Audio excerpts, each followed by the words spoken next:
Hello guys, അങ്ങനെ നമ്മുടെ മഴ തോരും മുമ്പിൽ നമ്മുടെ വല്യപ്പച്ചൻ വീണ്ടും വരുന്നുണ്ട് അല്ലെ ഗൈസ്. നമ്മുടെ പ്രേക്ഷകർക്ക് ഒത്തിരി സന്തോഷമുള്ള നിമിഷം തന്നെയാണ്. അപ്പൊ അലീനയുമായിട്ട് ഇങ്ങനെ രാത്രി നമ്മുടെ വല്യപ്പച്ചൻ സംസാരിക്കുമ്പോൾ നമ്മുടെ അലീന അച്ഛനെ പറ്റിയാണോ അമ്മയെ പറ്റിയാണോ എന്നറിയില്ല, ഒരു തവണയെങ്കിൽ ഒരു തവണ മോളെ എന്നൊന്ന് വിളിച്ചാൽ മതി, ആ വിളിക്ക് വേണ്ടി ഞാൻ കാത്തിരിക്കുകയാണ്, ആ വിളി വരുന്ന ആ നിമിഷം തന്നെ ഞാൻ ആ മടിയിൽ പോയി കിടക്കില്ലേ എന്നൊക്കെ പറഞ്ഞ് നമ്മുടെ അലീന ഭയങ്കര സങ്കടത്തിൽ കരയുന്നൊക്കെ ഉണ്ട്. അമ്മനെ പറ്റിയായിരിക്കാനാണ് സാധ്യത കൂടുതൽ അല്ലെ കൂട്ടുകാരെ.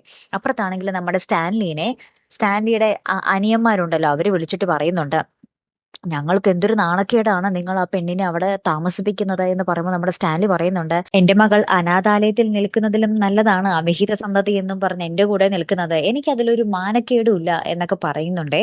അപ്പൊ അനിയന്മാര് വേഗം തന്നെ പറയുന്നുണ്ട്, നിങ്ങൾക്കൊന്നും ഇല്ലായിരിക്കും, പക്ഷെ ഞങ്ങൾക്ക് പേരുമോശമല്ലേ, എൽസമ്മ ചേച്ചിക്ക് പേരുമോശമല്ലേ എന്നൊക്കെ പറഞ്ഞിട്ട് ഇങ്ങനെ പറയുകയാണ്ടോ. അപ്പൊ നമ്മുടെ സ്റ്റാൻലി അവർക്ക് നേരെ ഭയങ്കര ദേഷ്യപ്പെടുന്നുണ്ട്. പിന്നെ നമ്മുടെ സ്റ്റാൻലി വണ്ടിയെടുത്ത് എങ്ങോട്ടൊക്കെയോ പാഞ്ഞു പോകുന്ന ഒരു കാഴ്ചയും കാണാട്ടോ. ഇനി എങ്ങോട്ടായിരിക്കും, ആരെ കാണാനായിരിക്കും എന്നുള്ളതാണ് അടുത്ത ചോദ്യം അല്ലേ. കാത്തിരിക്കാട്ടോ. അപ്പൊ അടുത്തൊരു വീഡിയോയുമായി വരുന്നത് വരയ്ക്കും ഗുഡ് ബൈ.